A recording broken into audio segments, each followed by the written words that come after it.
Hello, everyone. Welcome again. I'm back today to continue the book chapters reading series for my second book, The Family Business Guru. And today we're going to be continuing on with reading chapter 5 from the book. So if you have not watched the previous chapter readings in the series, in the playlist on my YouTube channel, then go ahead and make sure you catch those. There are 4 other videos from chapters 1 through 4. And then today we're going to do the chapter 5. If you have a copy of the book, go ahead and grab it and let's read along together. Or you can listen to me reading it to you while you follow along. And if you don't have your copy yet, what are you waiting for? Grab your copy, order your copy at the link in the description box. I'll also put the link to order your copy with a personalized message for you that I will handwrite for you. And it comes with this beautiful bookmark, which has a quote on the front. This is my favorite quote. And it goes like this: always remember, harmony has money in it. So harmony, the word itself, has money in it.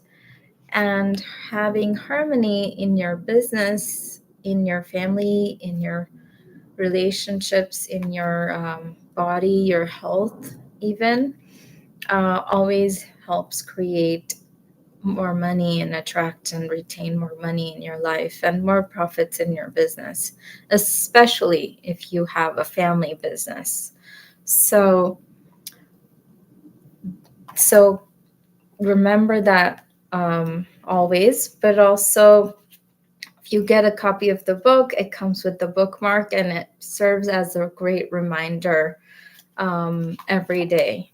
So again, the link to get your copy is in the description box and in the comments. And with that, let's get settled and we will dive into chapter 5 today. So I'm opening up to chapter 5, and chapter 5 is about business partnerships with family members. So if you have a family business, or if you've known anybody who has been involved in a family business, you know that business partnerships with family members can be a very tricky dynamic. So today, we're going to dive into this, and it's going to be very interesting.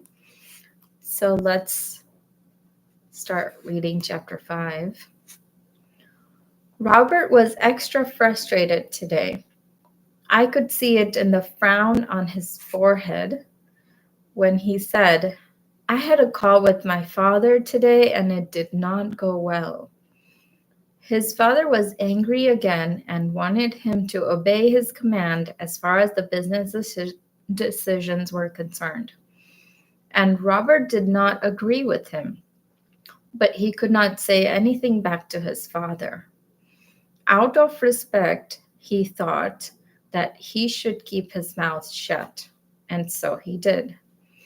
I asked him, "If you are keeping your mouth shut and keeping your opinions to yourself regarding the business decisions because you respect your father, then why is there a frown on your face?"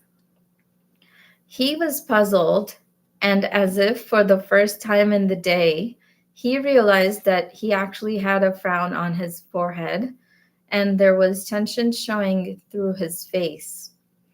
He tried to wipe off the frown with his hand, rubbing at his forehead, as if his fingers were going to be enough to get rid of the tension.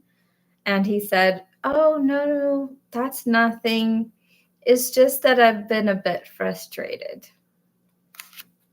I asked him, "So what is the cause of your frustration?" He said, "It's just that I'm not able to explain to my father that his perspective of making this particular business decision does not work in the current reality.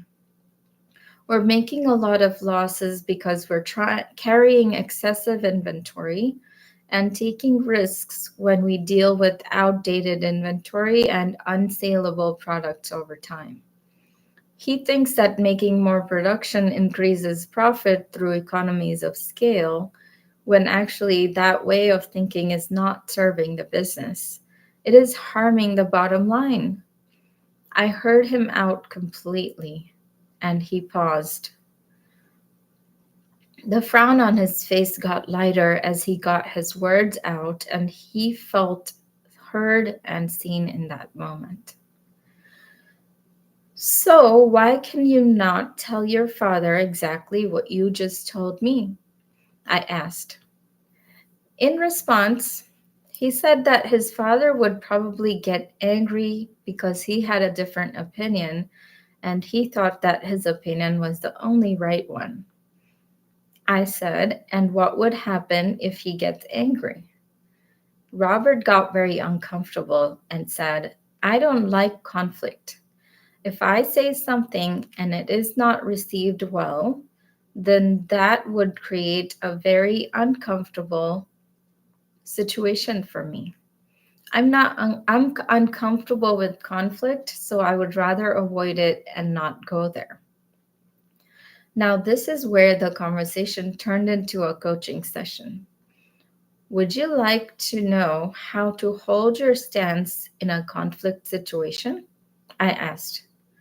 If you're going to create a well functioning business and a harmonious relationship with your father, who is also your business partner, you're going to need to develop these skills of holding your own position in a conflict situation and speaking your truth anyway.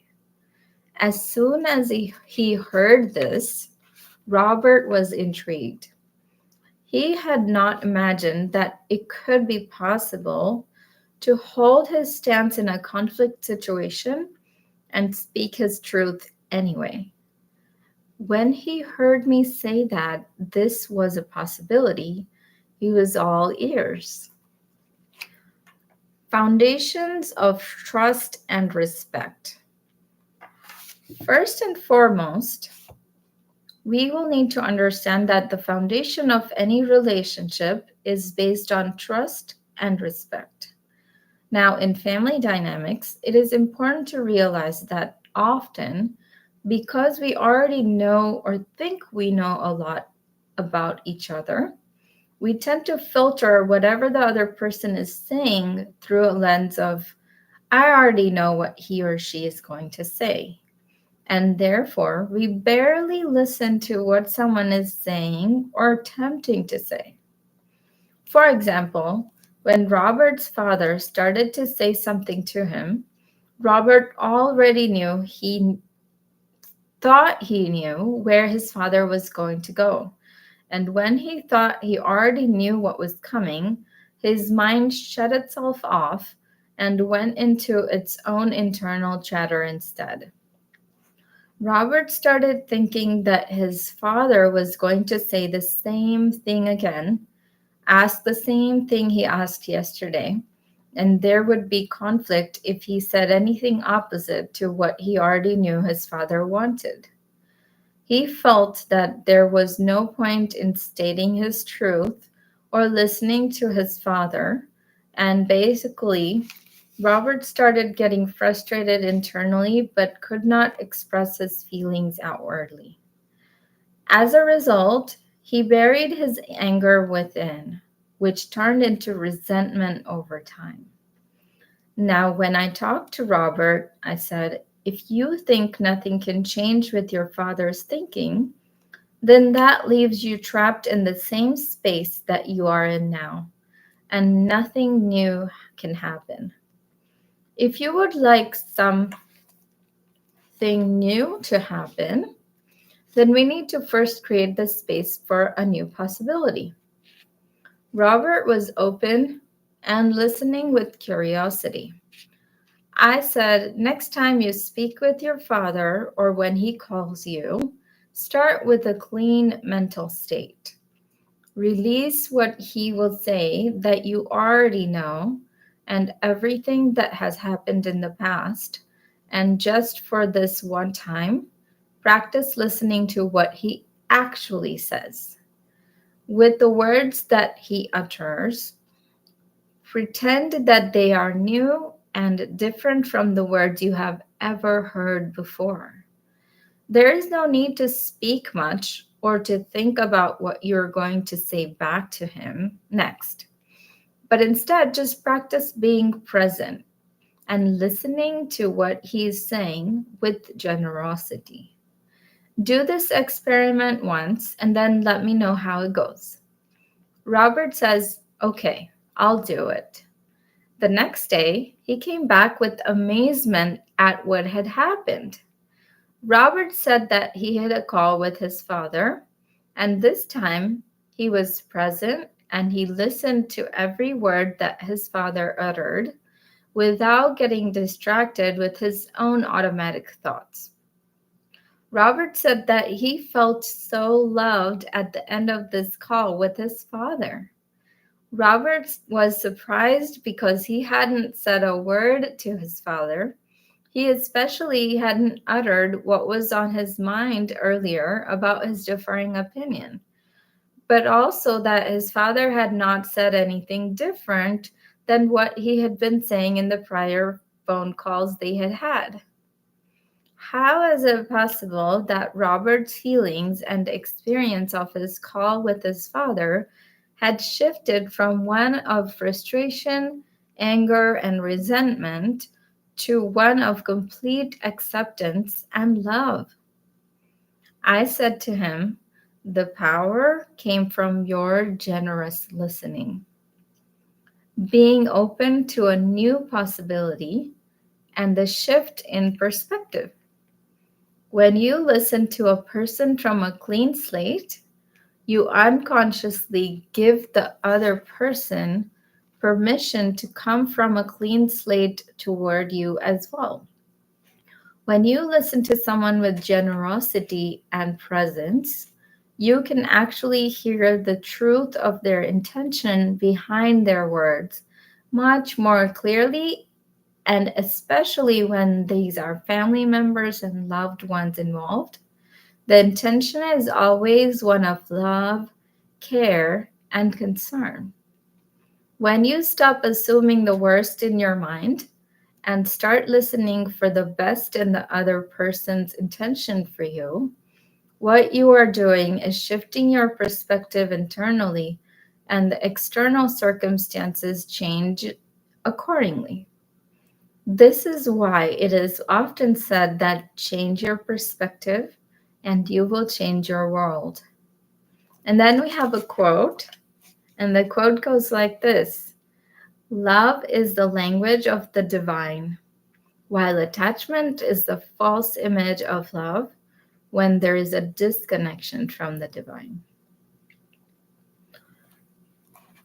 All right, so before we move on to the next section, let me know in the chat, or if you're watching on the replay, in the comments what you got out of that story about Robert and his father and their whole dynamic. And have you had a similar situation happen in your life, in your business, with family members involved? And anything that you are seeing for yourself that you could shift or take away from this story? It's really, really important that you take what resonates with you from these stories, from the chapters, and apply them in your life so that you can actually change some things and create more harmony and attract more money into your life and through your business and family relationships. So, yeah, take a moment and share what you're learning from this chapter reading today. And with that, I will continue reading the next section of chapter 5. A powerful exercise to transform your relationships. To put this concept further into practice, I challenged Robert and asked him to do the following exercise. Write 100 things about your father that you truly love and admire. I said, 100 things? He asked. Yes, at least 100, I answered. He took his notebook and a pen and started writing the list. And while the first few points took him a bit of time, once he got into the flow of it, he didn't even realize when he had made it all the way to 120 things, and he had surpassed the 100 things I had asked him to write. Most importantly, he now felt completely different about his father after doing this exercise. He told me that he felt much more connected with his father, and there was a sense of safety created in his mind regarding their relationship. Great work, I said. And now choose another person in your business who you have a tense relationship with and do the same exercise. Write 100 things that you truly love and admire about that person. Now, Robert agreed wholeheartedly and went on to write a list for his other business partner in his notebook. He felt completely rejuvenated after doing this exercise for the second time. This way, he was able to shift his perspective on the various people around him, and this completely transformed his relationships and interactions with them. If you are ready to change your dynamics with your family and within your business, do the simple exercise which Robert did. Write 100 things that you truly love and admire about the person who you have a tense relationship with. Notice the difference after you complete the exercise and share it with your loved ones, or send me an email at team@avadhi.guru and let me know how you feel. Navigating masculine and feminine energies. Healthy masculine energy is all about providing and protecting. Healthy feminine energy is all about being present in the moment, receiving, being in the flow, and staying connected to intuition. When wounded, masculine energy can get aggressive and defensive. When two people, both in their masculine energy, try to talk things through, this can lead to conflict as both are in the action mode and problem-solving mode, but they are not in the receiving mode. If this happens, it is best to recognize what is happening, let things settle down a bit, and shift yourself into your feminine energy state. Get present, be receptive to the other person's words as well as their emotions, and allow them to fully express their opinions without contradicting them for what they are trying to say. If the situation calls for it, let the other person provide a solution and allow their healthy masculine energy to show up in this process. When the overall dynamics return to a good balance between masculine and feminine energy, this will help create harmony and peace between you and the other person involved. Stand in your truth without disrespecting others. Let me give you an example of how to stand in your truth without disrespecting others. John was making some demands of his coworker, Allie, which she didn't feel comfortable with. Allie used to comply with John's demands to avoid disappointing him, fearing it would strain their relationship if she disagreed. However, this dynamic led to negative impacts on her health, well being, and self esteem, and then it impacted the business finances. So this time, Allie didn't want to go the same route. Now she wanted to stand in her truth and voice her opinion about what worked for her,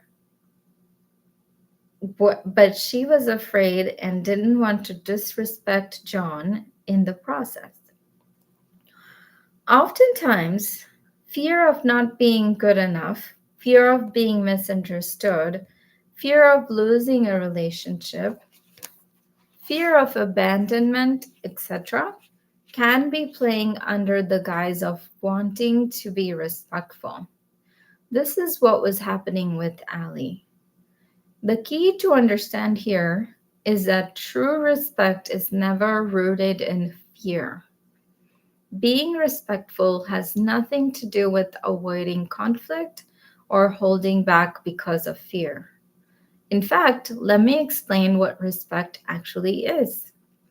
Every soul is born in this physical realm with their own free will. This is an inherent birthright.